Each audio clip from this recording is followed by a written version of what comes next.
ಅಂತ ಮಣಿಪಾಲ್ ಹಾಸ್ಪಿಟಲ್ ಕೃತಕ ಘಟಕ ವಿಭಾಗದ ಹೆಡ್. ಸೊ ಡಾಕ್ಟರ್ ಯಶವಂತ್ ಅವ್ರು ಹೇಳ್ದಂಗೆ ಅವರು ಆಕ್ಚುಲಿ ರಾತ್ರೋರಾತ್ರಿ ಫೋನ್ ಮಾಡಿದ್ರು ಅಂಡ್ ಅಲ್ಲಿಂದ ಪೇಷಂಟ್ ಮಣಿಪಾಲ್ ಹಾಸ್ಪಿಟಲ್ಗೆ ಕೋಆರ್ಡಿನೇಟ್ ಮಾಡಿ ನಾವು ಟ್ರಾನ್ಸ್ಪೋರ್ಟ್ ಮಾಡಿ ಕರ್ಕೊಂಡು ಬಂದ್ವಿ. ಸೊ ಯಶವಂತ್ ಅವ್ರು ಹೇಳ್ದಂಗೆ ಕೋಆರ್ಡಿನೇಷನ್ ಬಿಟ್ವೀನ್ ಹಲವಾರು ಟೀಮ್ಗಳು ಬಹಳ ಮುಖ್ಯ. ಇಂಥ ಒಂದು ಕ್ರಿಟಿಕಲ್ ಪೇಷಂಟ್ ಶಿಫ್ಟ್ ಆಗುವಾಗ ಆಂಬ್ಯುಲೆನ್ಸ್ ಅಲ್ಲಿ ಮಾನಿಟರ್ ಮಾಡೋದು ಆನ್ ದ ವೇ, ಪ್ಲಸ್ ಅಲ್ಲಿಂದ ಇಲ್ಲಿ ಕೋಆರ್ಡಿನೇಷನ್ ಮಾಡೋದು ಬಹಳ ಸೂಕ್ಷ್ಮವಾದ ಕೆಲಸ ಅದು. ಸೊ ಅದಕ್ಕೆ ಸರಿಯಾಗಿ ಅವ್ರು ಬಂದ್ರು ಅಂಡ್ ಬಂದಾಗ ಆಲ್ರೆಡಿ ಒಂದು ಸಲ ಕಾರ್ಡಿಯಾಕ್ ಅರೆಸ್ಟ್ ಆಗಿ ರಿವೈವ್ ಆಗಿತ್ತು. ಸೊ ಯಾವುದೇ ಕಾರಣಕ್ಕೆ ಹಾರ್ಟ್ ನಿಂತಾಗ ಅದರ ಪರಿಣಾಮ ಬೇರೆ ಬೇರೆ ಅಂಗಗಳ ಮೇಲೆ ಬೀಳೋ ಒಂದು ಭಯನೂ ಇರುತ್ತೆ. ಯಾಕಂದ್ರೆ ರಕ್ತ ಸಂಚಾರ ಆಗಿಲ್ಲ ಅಂದ್ರೆ ಲಿವರು, ಕಿಡ್ನಿ, ಕೆಲವೊಮ್ಮೆ ಮೆದುಳು, ಇದಕ್ಕೆಲ್ಲ ಏಟಾಗೋ ಒಂದು ಭಯ ಇರುತ್ತೆ. ಫಾರ್ಚುನೇಟ್ಲಿ ಚೇತನ ಅವ್ರ ವಿಷಯದಲ್ಲಿ ಮೆದುಳಿಗೆ ಏನೂ ತೊಂದರೆ ಆಗಿಲ್ಲ. ಯಾಕಂದ್ರೆ ನಾರಾಯಣದಲ್ಲಿ, ಕೋಲಾರ ನಾರಾಯಣದಲ್ಲಿ ಅವರು ರಿಸಸಿಟೇಷನ್ ಅಷ್ಟು ಕ್ವಿಕ್ ಆಗಿ ಮಾಡಿ ಮತ್ತೆ ರೆಫರ್ ಮಾಡಿದ್ವಲ್ಲ ಕರೆಕ್ಟ್ ಸಮಯಕ್ಕೆ ಆದ ಕಾರಣ ಮೆದುಳಿಗೆ ಏನು ತೊಂದರೆ ಇಲ್ಲ. She was conscious. ಬಟ್ ಬಂದ 24 hours ಅಲ್ಲಿ ಹಾರ್ಟ್ ಫಂಕ್ಷನ್ ಇನ್ನೂ ತಗ್ತಾ ಇರೋ ಪರಿಣಾಮದಿಂದ ಅವ್ರಿಗೆ ಕನ್ವೆನ್ಷನಲ್ ಇರೋ ಸಪೋರ್ಟ್ಗಳಂತ ಹೇಳ್ತೀವಿ, ಅಂದ್ರೆ ವೆಂಟಿಲೇಟರ್ ಆಗಲಿ ಅಥವಾ BP ಮೇಂಟೈನ್ ಮಾಡಕ್ಕೆ ಔಷಧಿಗಳಾಗ್ಲಿ ಸಾಕಾಗದೇ ಇರೋ ಕಾರಣ ಅವ್ರಿಗೆ ನೆಕ್ಸ್ಟ್ ಲೆವೆಲ್ ಆಫ್ ಸಪೋರ್ಟ್ ನಾವು ಎಕ್ಮೋ ಅಂತ ಹೇಳ್ತೀವಿ, ಅದು ಹಾಕ್ಬೇಕಾದ ಪರಿಸ್ಥಿತಿ ಬಂತು. ಸೊ ಎಕ್ಮೋ ಅಂದ್ರೆ ಅದು ಬೇಸಿಕಲಿ ಒಂದು ಆರ್ಟಿಫಿಷಿಯಲ್ ಮೆಷಿನ್, ಹೊರಗಡೆ ದೇಹದ ಹೊರಗಡೆ ಒಂದು ಪಂಪ್ ಇರುತ್ತೆ, ಅದರಲ್ಲಿ ಲಂಗು ಹಾರ್ಟ್ ಮಾಡೋ ಕೆಲಸನ ನಾವು ಮಾಡಕ್ಕಾಗುತ್ತೆ. ಸೊ ಬೇಸಿಕಲಿ ರಕ್ತನ ಹೊರಗೆ ತೆಗೆದು ಆ ಪಂಪ್ ಮೂಲಕ ಮತ್ತೆ ವಾಪಸ್ ಅದು ಡಾಕ್ಟರ್ ದೇವಾನಂದ್ ಮತ್ತು ಡಾಕ್ಟರ್ ಭಾಸ್ಕರ್ ಅವ್ರ ಟೀಮ್ ಸಹಾಯದಿಂದ ಶುರು ಮಾಡಿ. ವಂಶೋದಯ ಆಸ್ಪತ್ರೆಯಲ್ಲಿ 24x7 ಎಮರ್ಜೆನ್ಸಿ ಕೇರ್ ಲಭ್ಯವಿದೆ. ಆಘಾತ, ಹೃದಯಾಘಾತ ಅಥವಾ ಪಾರ್ಶ್ವವಾಯು ಆಗಿರಲಿ, ತುರ್ತು ತಜ್ಞರ ತಂಡವು ಅತ್ಯಾಧುನಿಕ ಉಪಕರಣಗಳೊಂದಿಗೆ ಅಗತ್ಯವಿರುವಾಗ ತ್ವರಿತ, ಪರಿಣಾಮಕಾರಿ ಮತ್ತು ಪರಿಣಿತ ಚಿಕಿತ್ಸೆಯನ್ನ ನೀಡುತ್ತಾರೆ. ಹೆಚ್ಚಿನ ಮಾಹಿತಿಗಾಗಿ ಸಂಪರ್ಕಿಸಿ 7270 ಅಥವಾ 9141066685. ಆಲ್ಮೋಸ್ಟ್ ಒಂದು 2.5 ವಾರ ಇತ್ತು. ಆ ಟೈಮಲ್ಲಿ ನಾವು ಯಾಕೆ ಆಯ್ತು, ಬೇರೆ ಕಾರಣಗಳೇನಾದ್ರು ಇದೆಯಾ ಅಂತೆಲ್ಲ ಇವಾಲ್ಯೂಯೇಟ್ ಮಾಡಿ ಸಮಯ ಕೊಟ್ವಿ. ಬಟ್ ಬೇರೆ ಅಂಗಗಳು ಈ ಸಪೋರ್ಟ್ ಮೂಲಕ ಬೇರೆ ಅಂಗಗಳು ಚೇತರಿಸ್ಕೊಡ್ತಾ ಬಂತ, ಯಾಕಂದ್ರೆ ಸರ್ಕ್ಯುಲೇಷನ್ ಮೇಂಟೈನ್ ಆಗ್ತಾ ಇತ್ತು.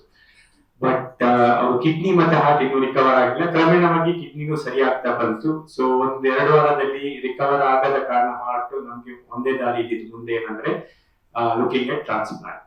ಸೊ ಯೂಶಲಿ ICU ಮೇನ್ ಕೆಲಸ ಏನಂದ್ರೆ ಯಾವುದೇ ಕಾರಣಕ್ಕೆ ಪೇಷಂಟ್ ತುಂಬಾ ಸಿಕ್ಕಾಗಿ ಬಂದಾಗ ಅವ್ರನ್ನ ನಾವು ದೇಹಕ್ಕೆ ಸಪೋರ್ಟ್ ಕೊಡ್ತೀವಿ, ಪ್ಲಸ್ ಮೂಲ ಕಾರಣ ಟ್ರೀಟ್ ಮಾಡೋದು. ಮೂಲ ಕಾರಣ ಸರಿ ಹೋಗ್ಲಿಲ್ಲ ಆದ್ರೆ ಮುಂದಿನ ಮಾತೇನು ಅಂತ, ಇಂಥ ಸಂದರ್ಭದಲ್ಲಿ ಅಂಗಗಳು ಚೇತರಿಸ್ಕೊಳ್ಳಿಲ್ಲ ಆದ್ರೆ ನಾವು ಟ್ರಾನ್ಸ್ಪ್ಲಾಂಟ್ ಅಂತ ನಾವು ಆಲೋಚನೆ ಮಾಡ್ಬೇಕಾಗತ್ತೆ. ಸೊ ಫಾರ್ಚುನೇಟ್ಲಿ ಅದಕ್ಕೊಂದು ಪ್ರೊಸೀಜರ್ ಇದೆ ಸರ್ಕಾರದ ಕಡೆಯಿಂದ, ಅವ್ರನ್ನ ನಾವು ಲಿಸ್ಟ್ ಮಾಡ್ತೀವಿ. ಅದಕ್ಕೆ ಇವರು ಇಂಥ ಪೇಷಂಟ್ಗಳು ಯಾರಿಗೆ ಇಮಿಡಿಯೇಟ್ ಆಗಿ ಸಹಾಯ ಬೇಕಾಗುತ್ತೆ ಅವ್ರನ್ನ ನಾವು ಸೂಪರ್ ಅರ್ಜೆಂಟ್ ಲಿಸ್ಟ್ ಅಂತ ಹೇಳ್ತೀವಿ. ಸೊ ಅದಕ್ಕೆ ಒಂದು ದಾರಿ ಇದೆ, ಸೂಪರ್ ಅರ್ಜೆಂಟ್ ಲಿಸ್ಟ್ ಅವ್ರನ್ನ ಲಿಸ್ಟ್ ಮಾಡಿ. ಫಾರ್ಚುನೇಟ್ಲಿ ಯಾವುದೋ ಒಂದು ಪೇಷಂಟ್ ಬ್ರೈನ್ ಡೆತ್ ಅಂದ್ರೆ ಮರಣ ಆದ ಕಾರಣ, ಮೆದುಳಿದು ಮರಣ ಆದ ಕಾರಣ ಅಲ್ಲಿಂದ ಅವ್ರಿಗೆ ಮ್ಯಾಚ್ ಆಗುವಂತ ಹಾರ್ಟ್ ಸಿಕ್ತು ಅಂಡ್ ಅಲ್ಲಿಂದ ಮುಂದೆ ಅಫ್ಕೋರ್ಸ್ ಟ್ರಾನ್ಸ್ಪ್ಲಾಂಟ್ ಆಗಿ ಬಾಕಿ ಡಾಕ್ಟರ್ ಭಾಸ್ಕರ್ ಮತ್ತು ಡಾಕ್ಟರ್ ದೇವಾನಂದ್ ಅವ್ರು ಹೇಳ್ತಾರೆ. ಬಟ್ ಇಂಪಾರ್ಟೆಂಟ್ ಏನಂದ್ರೆ ಡಾಕ್ಟರ್ ಯಶವಂತ್ ಅವ್ರು ಹೇಳಿದಂಗೆ ಈ ತರಹದ ಸೌಕರ್ಯಗಳು ಈಗಿನ ಮೆಡಿಕಲ್ ಫೆಸಿಲಿಟಿಯಲ್ಲಿ ಇದೆ ಅಂತ ನಾವು ತಿಳಿಯೋದು ಬಹಳ ಮುಖ್ಯ. ಅಂದ್ರೆ ಒಂದು ಅದನ್ನ ಐಡೆಂಟಿಫೈ ಮಾಡೋದು, ಸರಿಯಾದ ಸಮಯಕ್ಕೆ ರೆಫರಲ್ ಆಗೋದು, ಸರಿಯಾದ ಸೆಂಟರಿಗೆ ಬರೋದು, ಪ್ಲಸ್ ಏನೇನು ಫೆಸಿಲಿಟಿಗಳು ಇವಾಗಿದೆ, ಸಪೋರ್ಟ್ಗಳಿರ್ಬೋದು, ವೆಂಟಿಲೇಟರ್ ಇರ್ಬೋದು, ಎಕ್ಮೋ ಇರ್ಬೋದು.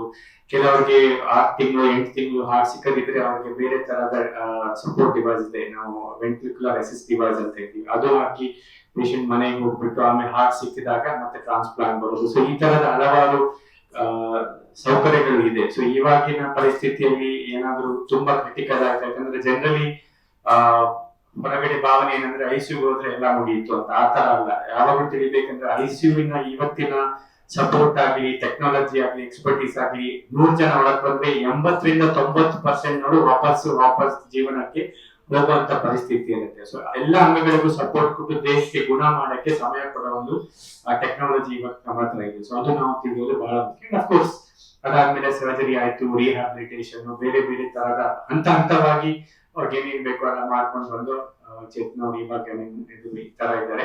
ಅಂಡ್ ಮೋಸ್ಟ್ ಇಂಪಾರ್ಟೆಂಟ್ ಅವ್ರ ಕಡೆಯಿಂದ ಫ್ಯಾಮಿಲಿ ಆಗ್ಲಿ, ಅವ್ರ ಕಡೆಯಿಂದ ಆಗ್ಲಿ ಇರುವ ಮನೋಬಲ ಮತ್ತು ಪೂರ ತರದ ಸಪೋರ್ಟ್ ಬಹಳ ಉತ್ತಮವಾಗಿತ್ತು. ಅವರು ವೆಂಟಿಲೇಟರ್ ಅಲ್ಲಿ ಇರುವಾಗಲೂ ಎಷ್ಟು ನಗುತ್ತಾ ಒಂದು ಧೈರ್ಯದಿಂದ ನಮ್ಗಿಂತ ಜಾಸ್ತಿ ಧೈರ್ಯವಾಗಿ ಇದ್ದಂತ ಒಂದು ವ್ಯಕ್ತಿ ಅಂತ ನೀವೇ ನೋಡ್ತಾ ಇದ್ದೀರಾ. ಚೇತನ್ ಅವ್ರದ್ದು ಡಾಕ್ಟರ್ ಸುನಿಲ್ ಅವರು ಹೇಳಿದ ಕಾರಂತ್ ಅವರು ಹೇಳ್ದಂಗೆ ICU ಬಂದು ಎಕ್ಮೋ ಸಪೋರ್ಟ್ ಇದ್ರು.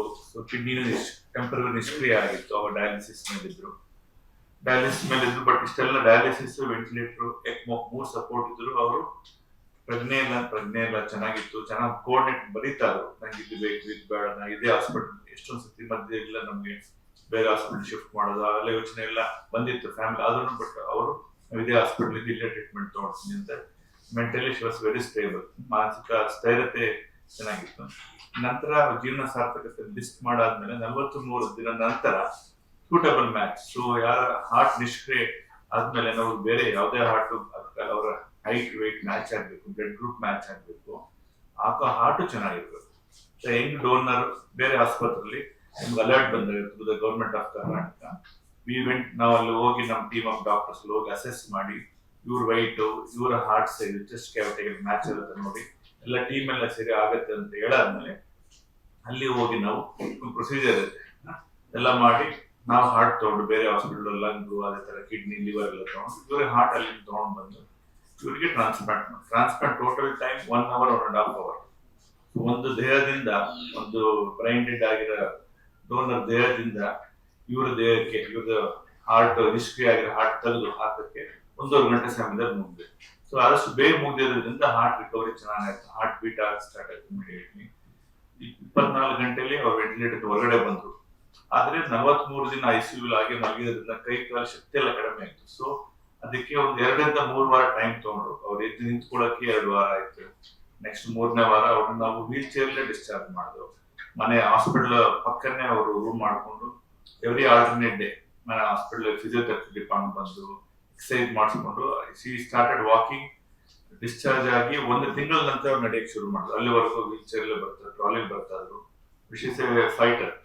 ಸೊ ಅವ್ರ ಜೊತೆ ಅವರ ತಮ್ಮ, ಅವರ ತಂದೆ ತಾಯಿ, ಅವರ ಹಸ್ಬೆಂಡ್ ಎಲ್ಲ ಚೆನ್ನಾಗಿ ಸಪೋರ್ಟ್ ಮಾಡಿದ್ರು. ಸೊ ಇದಲ್ಲದೆ ನೆಕ್ಸ್ಟ್ ಇದ ನಂತರ ಆದ್ಮೇಲೆ ಅವ್ರು ರೆಗ್ಯುಲರ್ ಫಾಲೋ ಅಪ್ ಎಲ್ಲ ಬರಕ್ ಶುರು ಮಾಡಿದ್ರು. ಫಾಲೋ ಅಪ್ ಅಲ್ಲಿ ನಾವೇನ್ ನೋಡ್ತೀವಿ, ಹಾಕಿರೋ heart bed match size match ಇದ್ರು ರಿಜೆಕ್ಷನ್ ಆಗ್ಬಾರ್ದು. ಅದನ್ನ ಕಾನ್ಸ್ಟೆಂಟ್ ಫಾಲೋ ಅಪ್ ಸಿನ್ಸಿಯರ್ ಆಗಿ ಬರ್ತದೆ. ನಾವು ಯಾವಾಗ ಹೇಳ್ತೀವಿ ಸ್ವಲ್ಪ ಕೋಲಾರಿಂದ ದೂರ ಇದ್ರು ಯಾವಾಗ ಹೇಳ್ತೇವೆ ಟೈಮ್ ಬಂದು ಮಾಡಿಸ್ಕೊಂಡು ಮತ್ತೆ ನೆಫ್ರಾಲಜಿ ಭೇಟಿ ಮಾಡಿ ಅದಕ್ಕೆ ಇನ್ನೂ ರೋಗ ನಿರೋಧಕ ಶಕ್ತಿ ಕಡಿಮೆ ಕುಗ್ಸಕ್ಕೆ ನಾವೇ ಮಾತುಗಳು ಕೊಡ್ತಾ ಇರ್ತೀವಿ. ಮತ್ತೆ ಕರೆಕ್ಟ್ ಟೈಮ್ ಟು ಟೈಮ್ ತಗೊಂಡು ಸಿನ್ಸಿಯರ್ ಪೇಷಂಟ್ ಅಂಡ್ ಒಳ್ಳೆ ಮನೋಬಲ ಇರೋ ಪೇಷಂಟ್ ಅಂತ ಹೇಳ್ಬೋದು.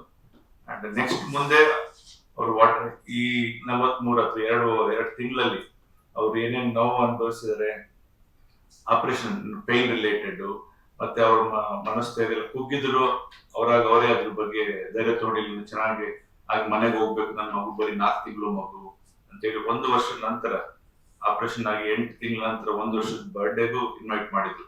ಕಾರಣಾಂತರದಿಂದ ಹೋಗಕ್ಕಾಗಿಲ್ಲ, ಬಟ್ ಇನ್ವಿಟೇಷನ್ ಎಲ್ಲ ಕಳಿಸ್ತಾ ಇದ್ರು. ಅಂಡ್ ಈಗ ಅವರು ಕುಟುಂಬ ಸಮೇತ ಚೆನ್ನಾಗಿದ್ದಾರೆ. Plus she is back to normal, she is contributing to the family. ಇಲ್ಲೇ ಮೆಸ್ ನಡೆಸ್ತಾ ಇದ್ದಾರೆ. She is very active and active lady ಅಂತ ಹೇಳ್ಬೋದು.